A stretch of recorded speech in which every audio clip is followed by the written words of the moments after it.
بسم الله الرحمن الرحيم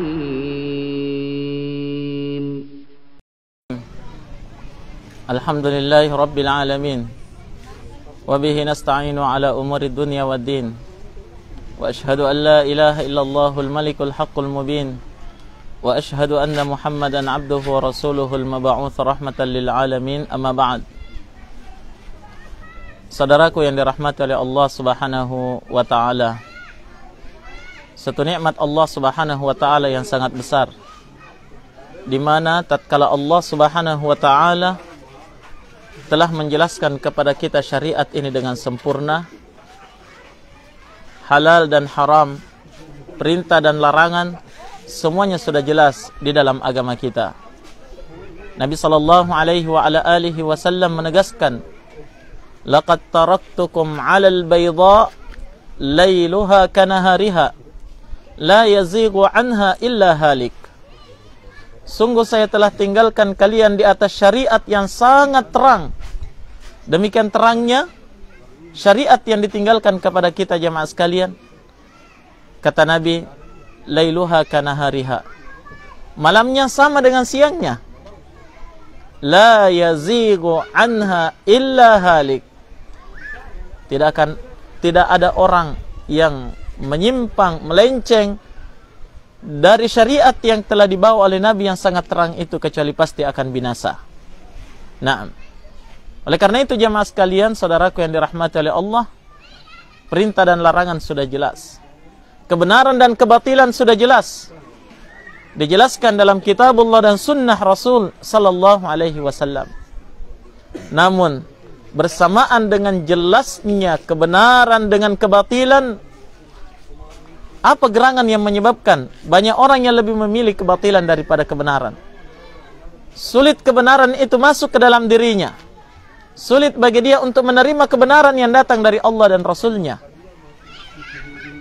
Banyak sebab, saudaraku sekalian. Banyak sebab yang menghalangi seseorang itu dari menerima kebenaran yang datang dari Allah Subhanahu wa taala dan Rasulnya. Di antara sebabnya yang terbesar adalah al-kibr, adanya perasaan congkak dan sombong di dalam hati. Ketahuilah, siapa saja yang masih memiliki kesombongan dan kecongkakan sebesar apapun atau sekecil apapun di dalam hatinya, dia tidak akan mungkin bisa mengikuti kebenaran, walaupun kebenaran itu sudah jelas terpampang di hadapannya. Saudaraku yang dirahmati oleh Allah, mari kita fikirkan bersama, mari kita renungkan bersama. Bukankah yang menyebabkan iblis laknatullahi alaih menentang Allah, bahkan berani mengambil resiko diusir dari surga Allah, selain daripada kebenaran yang ada di dalam hatinya? Apa? Kesombongan yang ada di dalam hatinya, kecongkakan daripada kebenaran itu. Apa yang menghalangi musuh-musuh para nabi dan rasul Allah Subhanahu wa taala daripada menerima kebenaran yang datang dari para nabi dan rasul? Bukankah yang menyebabkan mereka terhalangi dari kebenaran itu adalah kesombongan dan kecongkakan di dalam hati? Perhatikan Fir'aun laknatullahi alaih. Di saat tatkala dia mengaku sebagai Tuhan, menolak kebenaran yang dibawa oleh Nabi Musa dan Nabi Harun alaihi wassalatu wassalam. Tapi ternyata di akhir kehidupannya, tatkala dia sudah berada pada sakratul maut, di tengah lautan yang sangat luas, di tengah ombak yang sangat dahsyat menenggelamkan dia beserta seluruh bala tentaranya dan kesombongannya. Di saat itulah Fir'aun mengakui akan keimanannya kepada Allah. Tapi apa yang menyebabkan dia menolak kebenaran? Sebelum dia meninggal itu, sebelum dia berada di atas sakratul maut, kata Allah Subhanahu wa taala, wajahadu biha wastaiqanatha anfusuhum zulman wa uluwa. Dan mereka itu, Fir'aun dan seluruh bala tentaranya, jahadu biha, mengingkari kebenaran yang datang dari Nabi Musa. Tapi wastaiqanatha anfusuhum, namun mereka tetap yakin di dalam diri mereka Kenapa? Zulman wa uluwa. Itu semata-mata karena apa? Zalim dan merasa tinggi, merasa congkak, merasa hebat, sehingga dia tidak mau menerima kebenaran yang datang dari Allah Subhanahu wa ta'ala. Apa yang menyebabkan orang-orang Yahudi? Orang-orang Yahudi di zaman Rasul sallallahu alaihi wasallam, mereka menolak kebenaran yang datang dari Nabi. Bahkan berani menuduh bahwa Nabi membawa kebatilan. Sementara mereka tahu di dalam kitab-kitab mereka bahwasanya mereka itu sedang menunggu kedatangannya Nabi terakhir yang telah dikabarkan oleh Nabi Musa dan dikabarkan oleh Nabi Isa alaihi wassalatu wassalam. Tapi ketika Nabi terutus, mereka tolak. Bahkan mereka berani untuk menentang Nabi dan memerangi Rasulullah sallallahu alaihi wasallam.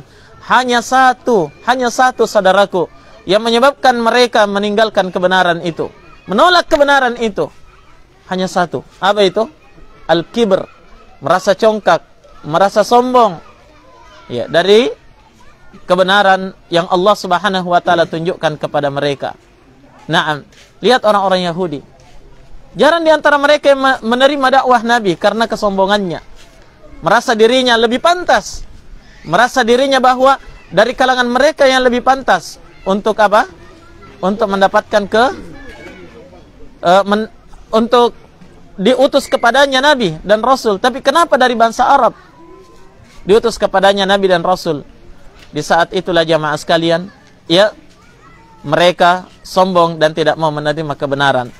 Maka satu hadis dari Nabi sallallahu alaihi wasallam yang harus selalu kita ingat sehingga kita mampu memerangi kecongkakan dalam hati dalam menerima kebenaran adalah hadis Abdullah bin Mas'ud radhiyallahu taala an yang diriwayatkan oleh Imam Muslim di dalam sahihnya. Kata Nabi sallallahu alaihi wa ala alihi wasallam, la yadkhulul jannah man kana fi qalbihi mithqala dzarratin min kibr. Tidak akan masuk surga. Tidak akan masuk surga.